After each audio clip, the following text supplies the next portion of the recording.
तुझं चांगलं होणार आहे. कसं होणार आहे नको विचार. होणार आहे म्हणजे होणार आहे.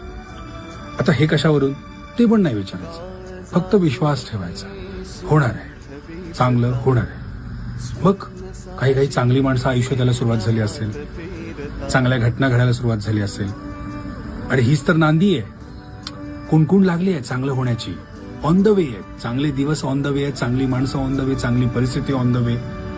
फक्त तुला ना थोडं कळ काढायची. अजून गिव्हअप करायचा मूड व्हायला लागला की लक्षात घ्यायचं की नाही, आलोय आपण, जवळ आलोय. कारण एवढं जे सहन केलंयस तू पण आता डिझर्व करतो ना सगळे चांगले दिवस. सो हे जे भोगलेलंस ते सगळं नॉर्मल होणार, तुझं चांगलं होणार. गमावलेलं त्याच्यापेक्षा सुंदर काहीतरी मिळणार तुला. फक्त विश्वास ठेव आणि स्वतःला सांगत राहा, कधी